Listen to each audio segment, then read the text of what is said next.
Hi, my name is Lisa Bailey. I have always thought of myself as being a pretty open-minded individual.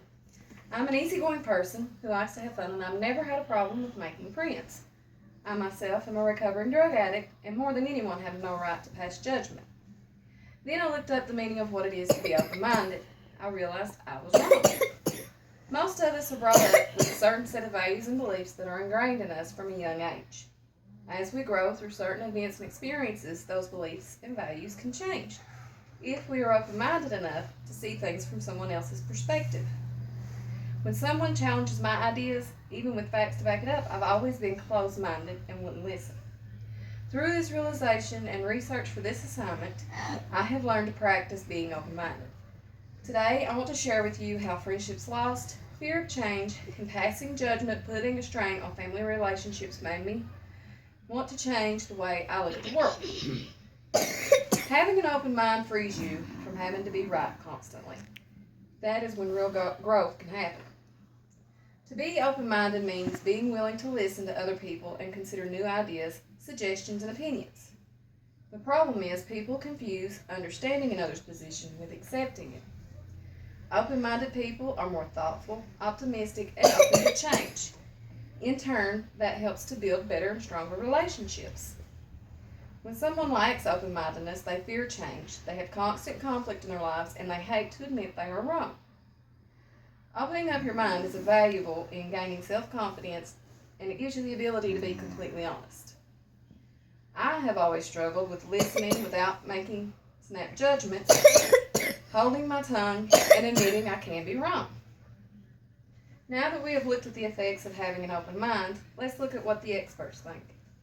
Some things I researched were the practice of being open-minded in personal beliefs, educational context, and how it is viewed with morality. In a 1999 article, author Andrew Gluck stated open-minded people have a capacity or a disposition to be open-minded, but open-mindedness could be suppressed by their virtues of belief. He wanted to see if it was possible for someone to be open-minded in matters in which one holds a firm belief. He found that an individual who believes something, then admits they can be wrong about it, is open-minded about their beliefs, but they're not wrong about the subject itself. In a 2000 article, author Steve Bramall evaluated how open-mindedness is looked at from an educational context. He looked at an informed debate about the extent to which the topic of open-mindedness is practiced in the context of modern education. His opinion was educators who want to practice open-mindedness in their teaching should allow the students to find their views and concepts of what open-mindedness means to them. In a 2010 journal compilation, author Wayne Riggs defends his view of open-mindedness as an epistemic virtue. His purpose was to provide an account of open-mindedness that is interesting in its own right and show how it is unique to our ethical and cognitive practices. He stated, when your own personal beliefs are being challenged, and it is possible for you to remain open-minded, that shows proof of how valuable of a trait open-mindedness can be. Given what the experts have said, let's look at some of my own experiences.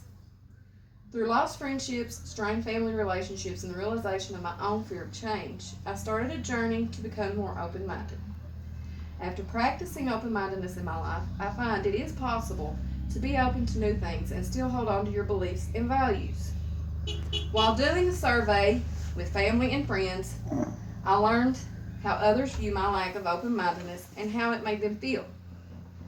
My friendship of close to 20 years with Lori ended because of assumptions and snap judgments made by me about her husband, Kevin. I ran into Lori at the grocery store, and I explained to her I wanted to repair our friendship and hopefully get to know the real Kevin firsthand. While talking with my sister-in-law about the survey for this assignment, I find out just how closed-minded and opinionated she thinks I am. My issues with her have always been about how she's treated my husband. However, what I found out was there's always two sides to every story, and my tone of voice and body language tells people more than I thought it did.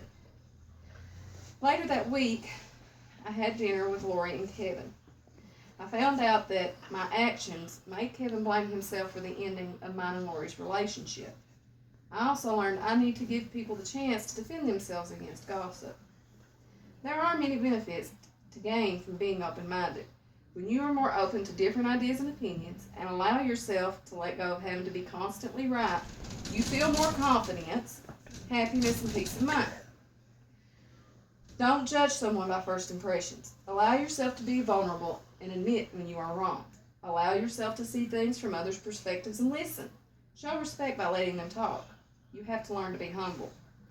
Don't let one disagreement cause an even bigger problem. Learning to compromise and being able to disagree and remain friends is very freeing to the soul. It gives you a feeling of peace and makes you more confident in yourself. In conclusion, being open-minded is a personal choice and one that can have lasting effects in your life. When you open your mind, you're allowing yourself to experience change and strengthen your own self-confidence. The more you open your mind to different views, everything you experience can add up, strengthening who you are. The biggest benefit for me by far has been an understanding of who I am, coming to a peace of mind about myself, and finding a happiness I didn't know I was missing. Thank you and have a great day.